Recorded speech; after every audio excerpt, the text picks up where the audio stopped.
Hello and happy Tuesday. I hope everybody had a great long weekend. Tuesday morning, and the big news that I'm also going to touch an article is that inflation came down to 1.7%. Yay! But just to add more meat to that number represents inflation when you strip away energy and food prices. When you add energy and food prices, that inflation rate is actually still at 2.5%. And so the Bank of Canada is not just going to be taking that 1.7% into consideration. They're going to be taking the 2.5 into consideration. And then there's this other report, CPI, it's called the trim mean. And that looks, without getting into all kinds of stuff, they remove the top 20% and the bottom 20%, and they just look at inflation a little bit more in the core. And that is actually up to 3.5%. So these are the different variables that the Bank of Canada is going to be taking a look at and making their decisions on June 4th. Those are some of the factors that they'll be taking into consideration. So it'll be very interesting to see what they do in June. And the thing is that between now and the end of the year, there's going to be several rate announcements, but it's only anticipated that the overnight lending rate, that the Bank of Canada might only drop rates by 0.5% between now and the end of the year. So they have a couple of opportunities to not do anything with the overnight lending rate and then maybe only drop it a quarter point at a time. So it'll be very interesting to see. And without the federal government putting out a budget for the remainder of the year, that might actually be what happens. So we'll see what happens. And then consumer sentiment in the US has been going down as well. So there's there are other numbers that everybody is paying attention to, but you're not going to hear about it in the news very much. As a result of some of this not so great news, despite the great news of the 1.7, bonds actually went up 10 basis points, which means the market is not very happy with this news that has come out. But it's only 10 basis points, so it's not having a massive impact. So you'll notice that the rate sheet this week in comparison to last week is still the same. Insurable rates are as low as 3.99%. Uninsured rates, where people are purchasing with 20% down, the rates are just a little over 4%, and that's for purchases only. The refinances are a different rate altogether. So there's a little bit of that going on. So it does feel like there's a bit of stability as far as mortgage rates are concerned, which is great news, always great news. A lot of people are coming up for renewal. A lot of people over the last couple of years have private mortgages. So a lot of the files that I've been seeing on my desk lately have been twofold.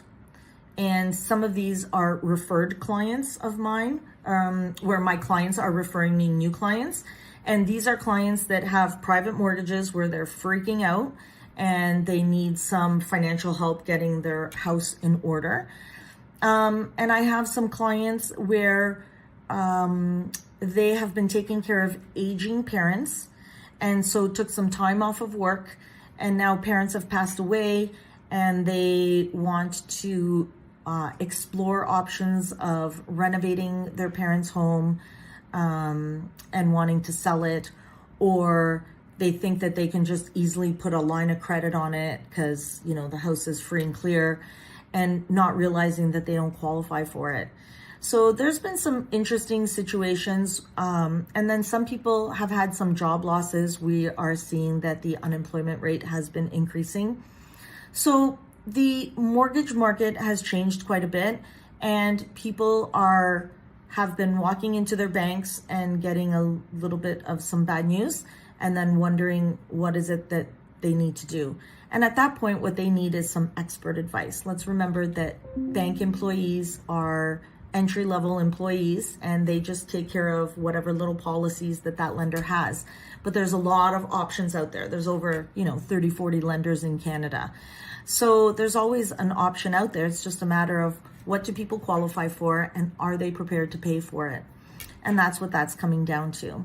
So these days, expert advice is probably more required today than it's ever been. When it's been easy money over the last several years, anybody could do a mortgage.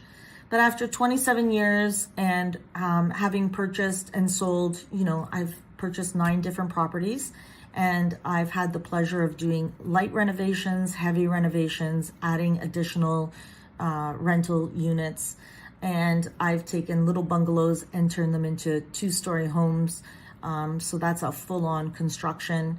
So I've done a lot of these different projects personally, and it's really interesting that when people come to me and I restructure things, they're a little bit surprised with what it actually might look like.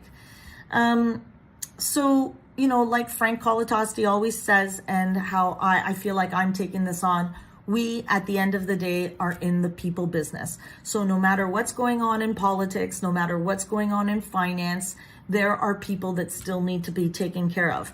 Whether they're looking to purchase a home because their family is expanding, or they're, first-time home buyers, or they're downsizing, or they're renovating, or they're going into an estate. There's all kinds of different people that need some help.